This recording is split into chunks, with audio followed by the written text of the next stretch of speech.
Dear students, today we will speak about something very different. Okay. Now, it's been 15 years that I've been training our BDS doctors to get into their MDS at the highest level. And what I have understood is that when you're preparing for an entrance exam, in such a competitive environment in a country like ours where the population is so huge and the best seats are so very limited, you have to be the best of the best. And in order to become the best of the best, you have to literally sacrifice a few things and literally do a few things which are a little different in order to get there. And what I have understood is when you're preparing for entrance exams, it's not just from an entrance exam point of view, but I feel it just makes you stronger as a person to face this life. And let's say that your entrance exam is just a small phase. You get through your entrance and you do your MDS, your Master of Dental Surgery, and after that you go out into this big wide world. You want to set up your own practice. You would like to probably work under somebody. If you're doing a surgeon, you'd like to do a fellowship under somebody. A lot of stuff which keep coming, a lot of challenges which coming. And what I have learned myself, like over the last 15 years, is that there are a lot of principles, which really dictate who will become successful, who will not become successful. The so-called secret mantras. Intelligence is something which is God-given for everyone. There is nobody in this world whom I really believe that you have been given a lower intelligence. It's just about how much are we applying it. Are we really applying the intelligence that has been given to us in the right way? And there are a lot of things which I think I have learned, and I'd love to share them with you. And I think today we will be discussing about a small part of this so-called success mantra, which can be applied to literally every aspect of life. Many of my students, when they write back to me, I've trained more than 10,000 students till date. So when they write down to me, this one particular class which I have taken for them is something which has just really touched them, and they keep getting back to me with writing letters and WhatsApps, and sometimes they just chat with me on a Facebook Messenger. It's really lovely, and I think it's very important for all of you also to understand a few things as to how to get on with life when you get really stuck. So something little inspirational. Okay, now let us say that you have been selected, okay, by your director of your college, let's say to speak a little bit on corona disinfection or something like that. Okay, so you know that you have to give a talk in front of all your teachers. You have to give a talk in front of your other friends, and you might be imagining the day when you're going to do your presentation. Maybe your dean is sitting right in front. There are other faculty members around. There could be your friends giggling at the backside, and you have to give that talk, and let's say that there are around like 300, 400 people listening to you. So all that pressure comes in, right? Now, the beauty of this is that you have not even started the presentation, but in your mind you have run through this situation many times. And the more you run through it, the different permutations and combinations seem to come out. And every time we think about that presentation, unless you're really confident, you have that lot of fear coming in. What happens if I forget what I have to speak? What happens if I give them the wrong message? What happens if my director does not like what I'm talking? What happens if my friends keep laughing about me? And things like that. You see, there are a multitude of thoughts which run through your mind. Even when you're preparing for your entrance exam, am I really capable enough? Am I from a good college? Can I remember what I have studied? There are subjects which I don't know anything about. I know nausea, vomiting about pharmacology, but I don't know anything else about pharmacology. Biochemistry, I know vitamins. I have heard about Krebs cycle, but if they ask me something about Krebs cycle, I really don't know what Krebs cycle is all about. Can I really think about getting into All India Institute of Medical Sciences? Can I really think about getting into the PGI? Can I get into a good government seat? There's a lot of thoughts which keep coming to your mind. Let's say that you have to set up a huge practice. You're planning to, let's say, invest into your practice in a big way. So again, a lot of thoughts keep coming. Is it the right location? What am I supposed to do? Will I be successful? Won't I not be? And you got to calm them down. Right? Now, there are various principles which I'll start probably in some of these talks to motivate you all. And one such secret mantra is what is known as the 3 circles of life. I want you to understand it because It has helped me in a very big way. It is helping me daily in and out. It has helped hundreds of students, and I'm very sure that it will help you all too. Okay, so let's just understand what exactly is this, the three circles of life. Now, the first most important circle, let me just draw the circles for you. I think I'll just draw them on different sheets. Okay. Okay, that's a circle. And please do understand that as you're going outward, the circle becomes bigger and bigger and bigger. Very simple. The three circles of life. Now, if you see that the innermost circle is you, my dear students, is you. And you're not just students, friends, colleagues, whoever you are. This is you.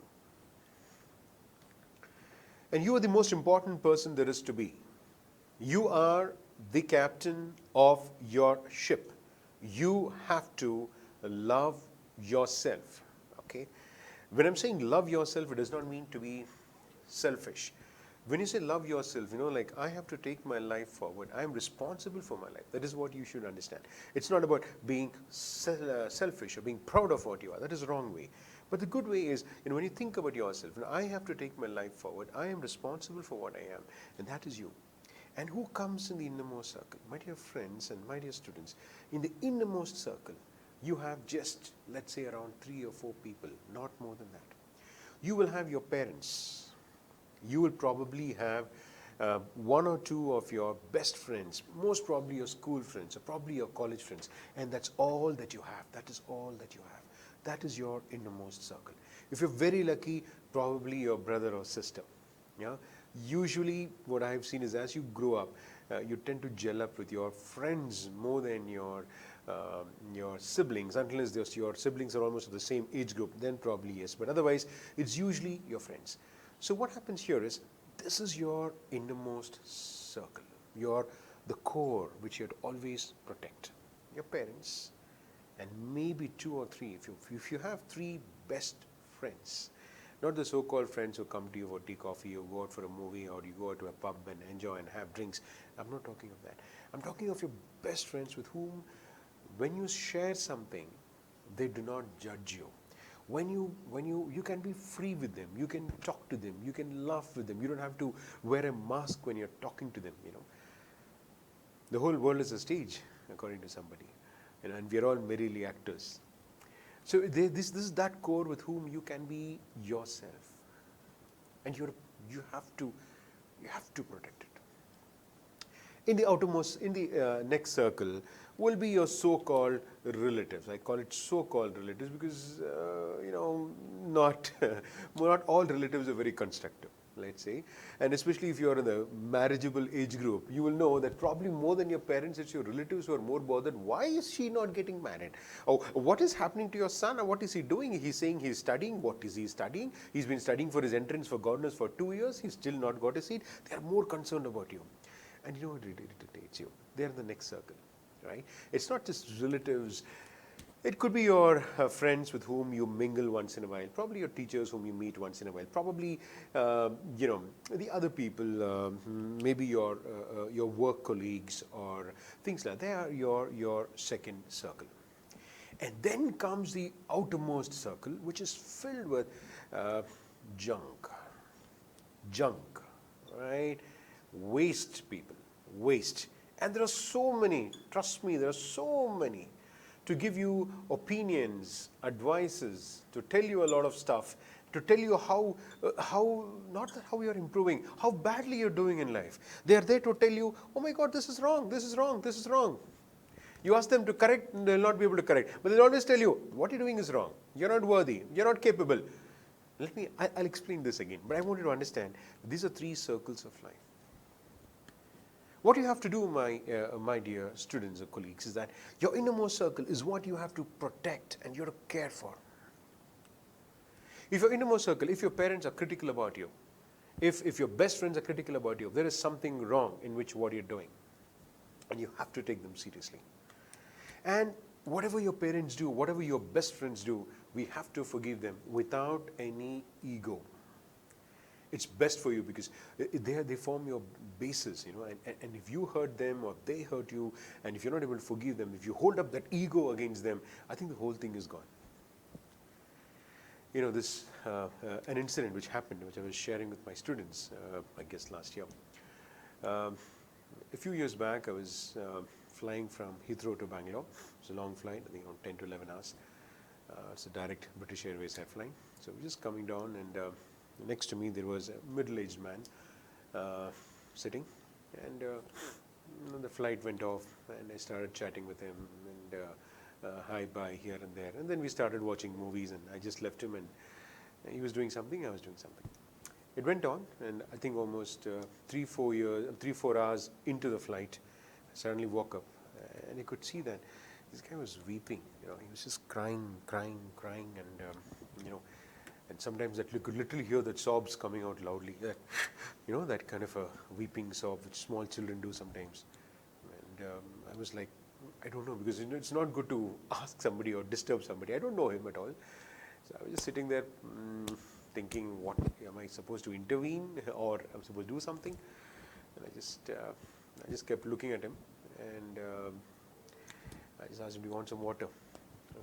I didn't want to ask him, why are you crying? So I just asked him, do you want some water? And he said, no, nothing. He just kept quiet, and after almost half an hour to 45 minutes, he slowly started chatting with me. And he said that, you know, he was in the UK for almost like 15, 16 years, and he had not come back to India. And he was here, he went back, he had some fight and things like that with his dad. And he fought with his dad so in such a big way. I didn't want to know the details, but neither do I want to share those details with you all. But anyway, for some reason they had a huge altercation, and you know, her father said, just get out of my home and things like that. And he also said, I'm not coming, and the typical Bollywood type what we see. And he just walked off, and he was in UK, and he never, and I believe his dad and mom especially, they had tried contacting him many times and asking him to come back over the last 5-6 years, and he never bothered because he held on to his ego and he said, get lost. And that day he was flying back because the day before his dad had passed away, and he was critically ill. I guess he had some prostate cancer. And he told him that if there is something which I want desperately is to see my son. I want to see my son. Please tell him that I'm sorry. I want to see my son. I believe these are the last words, you know, which he said before he passed away. So he kept thinking about, you know, this particular incidents, and about what his dad told his mom. And you know, since 17 years, that anger and everything just melted off. You know, and he was like, I wish I could have gone and probably met them. You know, whatever the problem was, and however big the problem is, it should not be so big that, you know, your innermost circle is something which we have to respect. Trust me, it is for yourself. It's for ourselves. You know, if something is wrong, so we have fights with our parents sometimes, and you know, we have to be quick to forgive them. They are older; they might take a little longer. You know, but deep down, they love you more than anything.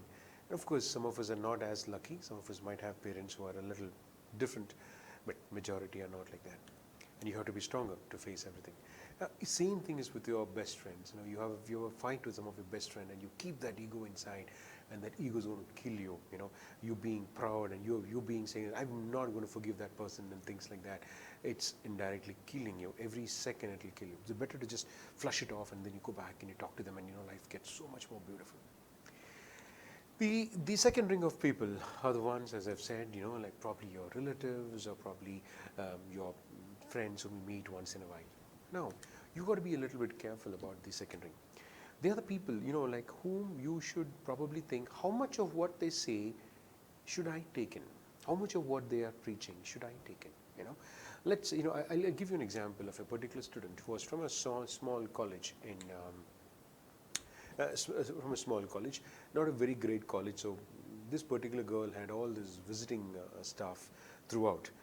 And when she came to Davangere, and after the one particular class, she met me and she said, sir, I really want to, I want to dream of getting into, I want to get into All India Institute of Medical Sciences. Can I do so? Then I just happened to speak to her, okay, what is your, how much have you studied? Have you gone through some standard books? And for everything her answer was no. So if you're telling me that if I've studied standard books and all that, you forget about it, sir. I've not done nothing, but here I am, and I'm going to sit, and I'm going to slog, and I'm going to study. I've come to Davangere for that particular reason, and that's exactly what I'm going to do. And I was so happy with it, because she was so that conviction is what is most important. And I said, okay dear, let's start. And time went on, it went on for 2 months, and this girl was studying very well and all that. And unfortunately for her, she had come with a group of friends from that particular college, and when they saw her studying a lot, and they happened to just pass a few remarks, oh, as though you will get into AIMS. You must have seen certain friends like that around you. Oh, this girl is studying too much. She thinks that, like she's come from some other planet only. And, they started slowly, isolating her. They slowly started, talking a little bit. It is because of their jealousy, and my dear colleagues and my dear friends, and there are two evils, they say. One is jealousy and anger. And jealousy is more dangerous because it kills you. Anger, it comes out and it's gone, but jealousy kills you. And these people totally started isolating this poor girl. Her only fault being that she decided that she's going to do one thing when she came to Davangere, and that is to study. It's this might be very similar to most of us. We must have seen that sometimes in our work profile. Sometimes we see even our own family sometimes. If you're doing well than the others, there could be chances that people will start looking down on you. People will start putting their negative energy on you in the hope that, oh God, okay, this guy is doing well, this person is doing well.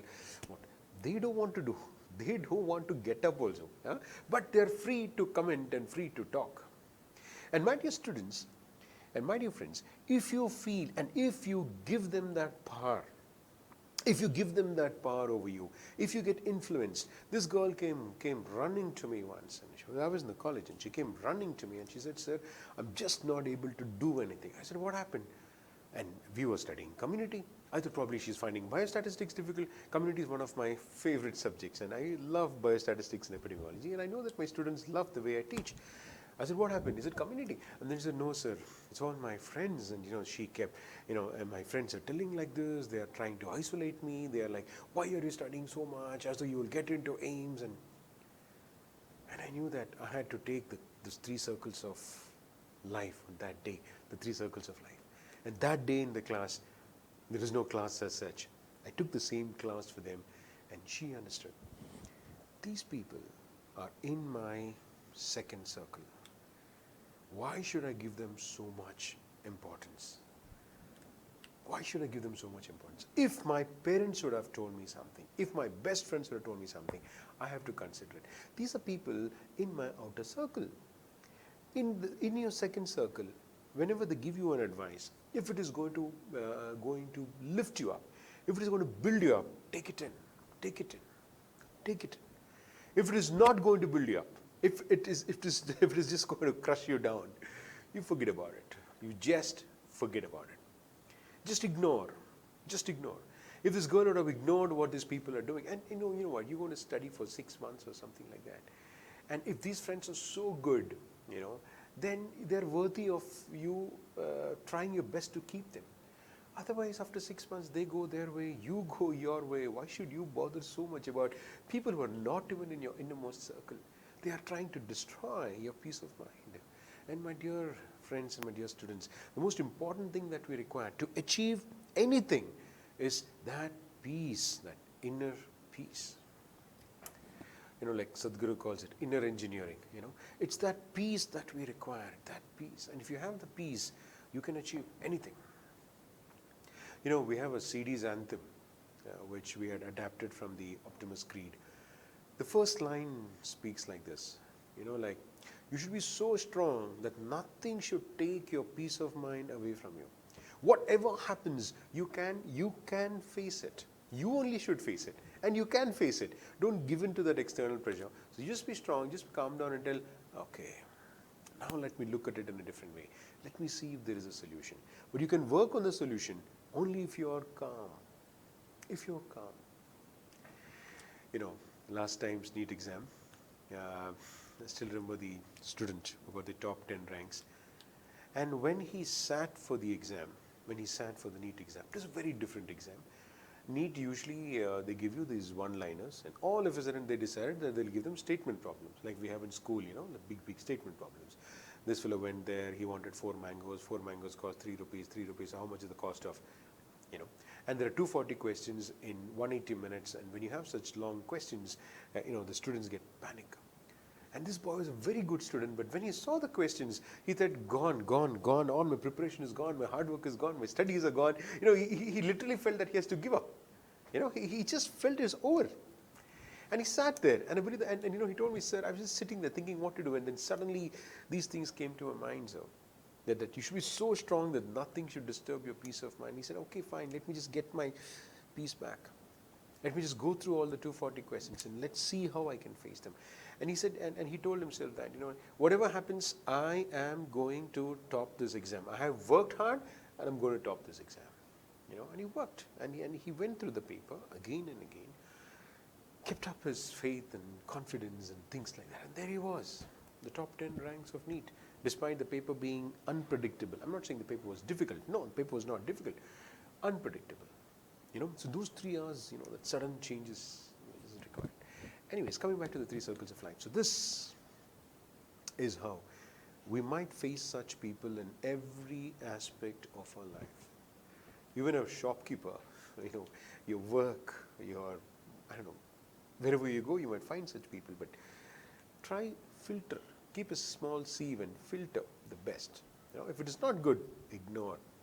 Just tell, people are not meant to circle, I don't care. And then, oh my God, the outermost circle is the most destructive. But what happens to most of us is that we consider them to be the most precious. We consider them to be the most precious. So I had this student, again, just give you a few examples, you know. And that person was studying biochemistry. It's a very classic example. This person was studying biochemistry. So she got down from the library and she went to a small tea stall just below our institute. And she just went there for having a cup of tea. And as she was having tea, she heard to some other students from our CEDEES institute saying that, oh my God, biochemistry is so difficult. This girl was studying biochemistry. She used to enjoy biochemistry. The minute she heard that, she also felt, oh, biochemistry is a difficult subject. How much ever I study, I don't think I can remember. Why am I working so hard? And things like that. You know, then she came to me and said, sir, should we really give so much of time for biochem? And I said, what happened? You tell me properly what happened. You were not like this last time I met you. And then she narrated this also, these guys were saying. I said, oh, wow. You also should know the 3 circles of life. I started giving some gyan, you know. So this is how it is. And sometimes we consider what these people in the outermost circle, and we give them so much of importance that it destroys you. You know. Some of us are really bothered about how we look, you know, and if somebody, you know, probably comments something, oh, you look like that, you look like this. These are these people, man. You don't, I mean, they are not feeding you, they are not taking care of you. They are giving, they are there only for giving free comments, you know, free comments. And if you take in those comments, it's going to destroy your inner core. I'm repeating this again, my dear students. Your inner core, your peace of mind is so precious. Anybody trying to destroy that is not worth it. Is not worth it. Please do remember that. Okay? And these are people who are not even there in your life. You meet them once in a while. You know, when I was starting CEDEES, there was a person from my circle. I just meet him once in a while. So he said, oh, what are you doing? You're trying to teach all 20 subjects on your own and all that. It will not become successful. But what are you trying to do? It's stupidity, you know, it's things like that. And if I would have listened, 15 years back, this happened when I started with CEDEES, in a group of 7 students, you know, and I still tell my first batch was my first batch. Because more than, I think, studying, we had a lot of stuff. We used to get pani puri and masala puri and all that, and have food, talk, and go out, and I used to go out with them to have food. It was wonderful, sharing a lot of stuff, and it was really nice, and all of them got through, in flying colors.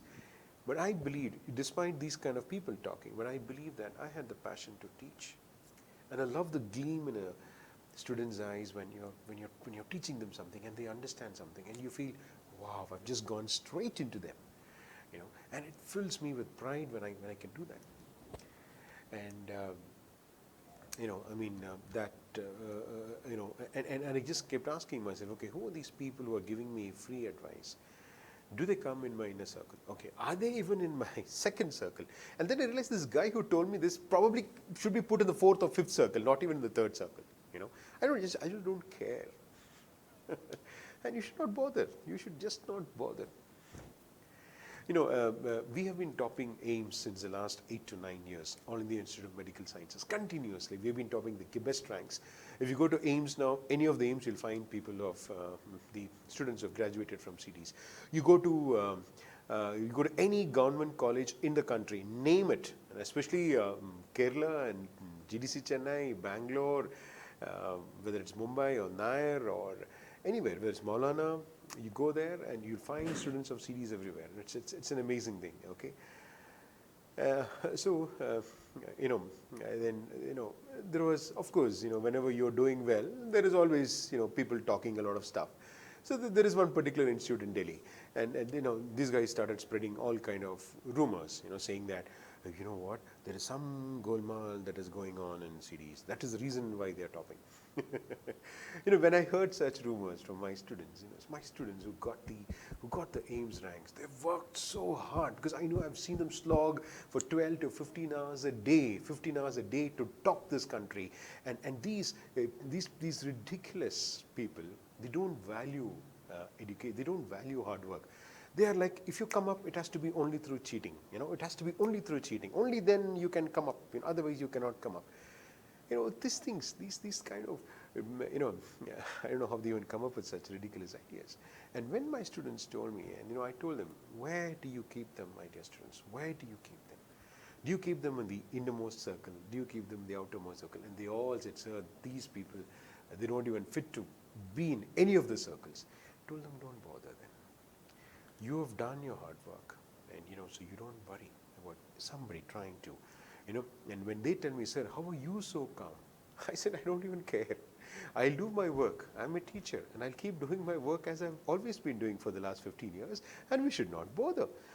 So when you're doing well, when you're becoming successful in life, if not today, tomorrow, there will be mudslinging. There will be people who will be trying to pull you down. There will be people who will be trying to tell you that you probably should have done this, you probably should have done that, you are this, you're that. But and if you give in to that, then you become, it's like they have won over you. So all that you have to do is look back into your inner core and see where these people are. And the minute you know that they are not there, it's finished. So coming from an entrance point of view, see, these 3 circles of life, my dear students, is not just from an entrance point of view when you're going to study and how it's going to happen and how your mind works and how you should keep your mind so calm. It's in every aspect of life. And as you go outwards, the people who are in the innermost circle, you give them the maximum respect, honor, and absolutely no pride, no ego.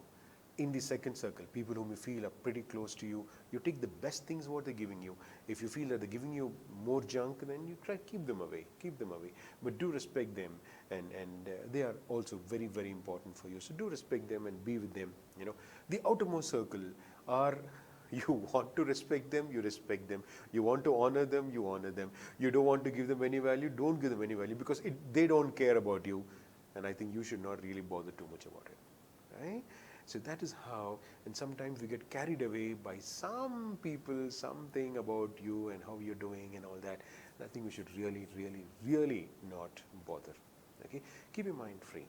When you're studying, you will find that there are hundreds of things which hundreds of people are saying. Sometimes, like our own teachers. I still remember one AIMS topper. When he topped AIMS, I believe his teachers in his college said, "This guy topped AIMS. How was it possible?" Oh, because they could not believe that this guy has really done it. And if he would have probably listened to his teachers at that point of time when he was preparing, he would not have reached where he is today.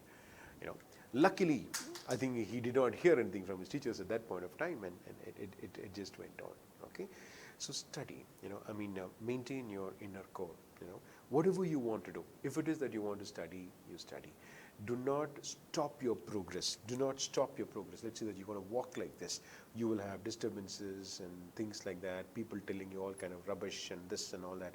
You take in what's best, leave the rest, and keep moving until you get your cup, your trophy. I hope this looks like a trophy. This is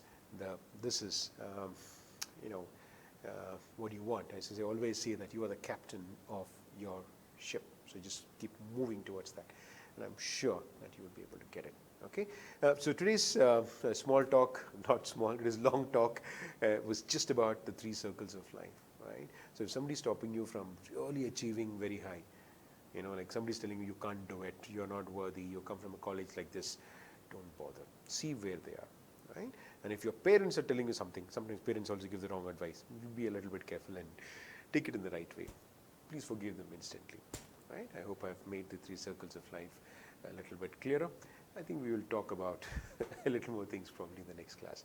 Thank you all. Bye-bye.